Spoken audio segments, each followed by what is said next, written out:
Hello प्यारे बच्चों।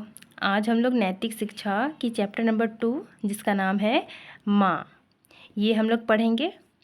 तो चलो सबसे पहले हम लोग देख लेते हैं। इस चैप्टर में बहुत सारे फ़ोटो बने हुए हैं।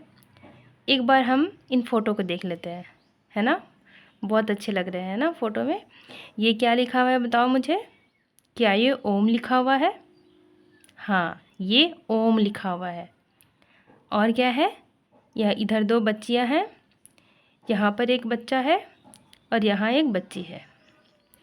सेकंड वाले पेज में भी वही चारों हैं और फिर से यहाँ पे ओम लिखा हुआ है। क्या फ़ोटो देखकर तुम अंदाज़ा लगा सकते हो आखिर इस स्टोरी में क्या हो सकती है? देखो नेक्स्ट पेज में भी वही चारों बच्चे हैं, लेकिन इस बार ये बच्ची ओम के पास है और ये तीनों बच्चे हाथ में एप्पल लिए हुए हैं। इसके बाद वाले पेज में क्या है? 2 बच्चे हैं जो अपनी माँ के पास है। उसकी मम्मी लाड प्यार कर रही है दोनों को, है ना। क्या इसके आगे भी चैप्टर है? नहीं, इसके आगे कोई चैप्टर नहीं है। तो इतनी बड़ी ही स्टोरी है। तो चलो हम पढ़ेंगे।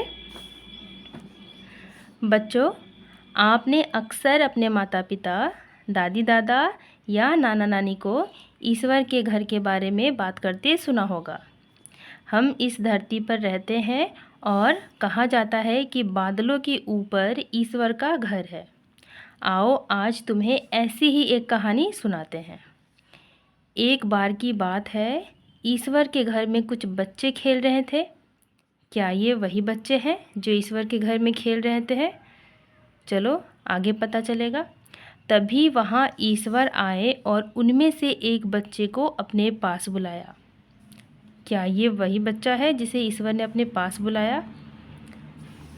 आगे पढ़ते हैं तब हमें पता चलेगा।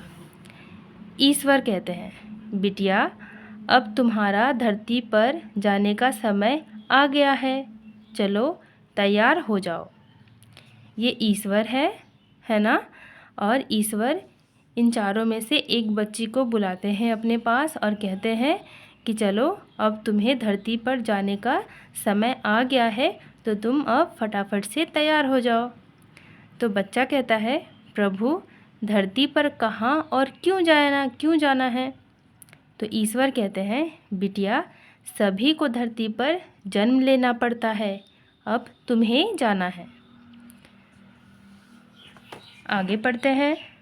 तो बच्चा कहता है, नहीं प्रभु, मैं आपको छोड़कर अकेले कहीं नहीं जाऊंगी, मुझे डर लगता है। तो ईश्वर कहते हैं, बिटिया डरो नहीं, मैं हूँ तुम्हारे साथ। तो बच्चा कहता है, प्रभु क्या आप भी मेरे साथ चलेंगे? तो ईश्वर कहते हैं, ईश्वर कुछ बोल पाते उससे पहले ही वहाँ खेल रहे सारे बच्चे उनसे पूछने लगे कि क्या वह धरती पर जा रहे हैं। तो ईश्वर कहते हैं, नहीं बच्चों, मैं कहीं नहीं जा रहा हूँ। तो बच्चे कहते हैं, अगर आप नहीं जा रहे हैं तो क्या मैं अकेली जाऊँगी? मुझे अकेले डर लगेगा। तो ईश्वर कहते हैं, मैंने कहा ना, मैं हूँ तुम्हारे साथ।